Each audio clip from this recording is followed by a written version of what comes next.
সম্মানিত হাজিরিন, গভীর মনোযোগ। পবিত্র কালামুল্লাহ শরীফের মধ্যে আমার আল্লাহ পাক রব্বুল আলামিন পিতা মাতার হক সম্পর্কে আমি ও আপনাকে কি মেসেজ দিচ্ছেন জানার দরকার আছে না নাই? আর জোরে বলেন, জানার দরকার আছে না নাই?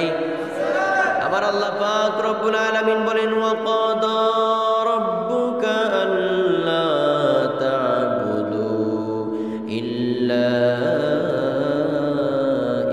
ইয়্যাহু ওয়া বিল ওয়ালিদাইনি ইহসানা। সুবহানাল্লাহ। আল্লাহ পাক রব্বুল আলামিন বলেন, এরে মুমিন মুত্তাকি বান্দারা শুনে রাখো, এরে আমার বান্দারা রে, কে কোথায় আছো শুনে রাখো। নবীর উম্মতের দল, তোমরা শুনে রাখো, মন দিয়ে শুনে রাখো, কান দিয়ে শুনে রাখো। আমার আল্লাহ পাক রব্বুল আলামিন বলছে, আল্লাহ পাক রব্বুল আলামিন আদেশ করছে যে আল্লাহ ব্যতীত অন্য কাহারও ইবাদত করা যাবে না। আমরা ইবাদত করব একজনের, তিনি কে? আর জোরে বলেন, তিনি কে? আল্লাহ ব্যতীত কি অন্য কাহারও ইবাদত করা যাবে? যদি অন্য কাহারও ইবাদত আল্লাহ ব্যতীত করেই আমাদের ঈমান ধ্বংস হয়ে যাবে। কথা বলেন ঠিক কি না? এটার মধ্যে কোনো সন্দেহ? আল্লাহ আমাদের রব। আমরা সাক্ষ্য দিচ্ছি, আশহাদু আল্লাহ ইলাহা ইল্লাল্লাহু ওয়াহদাহু লা শারীকা লাহু ওয়া আশহাদু আন্না মুহাম্মাদান আবদুহু ওয়া রাসূলুহু। সুবহানাল্লাহ। আমরা সাক্ষ্য দিচ্ছি যে আল্লাহ ব্যতীত অন্য কোনো ইলাহ নাই। আল্লাহ পাক রব্বুল আলামিন ইবাদত পাওয়ার যোগ্য, অন্য কোনো ব্যক্তি ব্যক্তিত্ব ইবাদত পাওয়ার যোগ্য নয়। কথা বলেন ঠিক কিনা? নাকি সেজদা করবেন গিয়ে মাজারের মধ্যে? মাজারের মধ্যে সেজদা করবেন গিয়ে?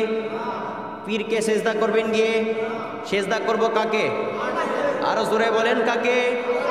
আল্লাহ পাক রব্বুল আলামিন বলছে আল্লাহ ব্যতীত অন্য কোনো ইবাদত, অন্য কারো ইবাদত করা যাবে না। যাবে?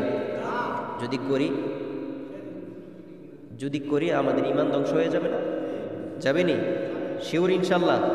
আচ্ছা, তারপরে আসি। ওয়াকাদা রাব্বুকা আল্লা তা'বুদু ইল্লা ইয়্যাহু ওয়া বিল ওয়ালিদাইনি ইহসানা। আল্লাহ পাক রব্বুল আলামিন বলছে, আমি আল্লাহ পাক রব্বুল আলামিন ব্যতীত অন্য কারো ইবাদত করা যাবে না। এবং আল্লাহ পাক রব্বুল আলামিন বলছে, ওয়া বিল ওয়ালিদাইনি ইহসানা। এরে মুমিন বান্দারা রে, এ মুত্তাকি বান্দারা রে, এবং আমার ইবাদতের পাশাপাশি তোমার মাতা পিতা যারা আছে সেই মাতা পিতার সাথে ইহসানের সহিত ব্যবহার করো। কে বলছেন? আমি বলছি? আল্লাহ বলছি, কিন্তু কোরআনের মধ্যে আল্লাহ বলছেন আমার ইবাদত ছাড়া অন্য কারো ইবাদত করা যাবে না। আমার ইবাদত ব্যতীত অন্য কারো ইবাদত করা যাবে না। এবং আমার ইবাদতের পাশাপাশি তোমার পিতা মাতা যারা আছে তাদের সাথে ইহসানের সহিত ব্যবহার করো। পড়েন সুবহানাল্লাহ। আল্লাহ পাক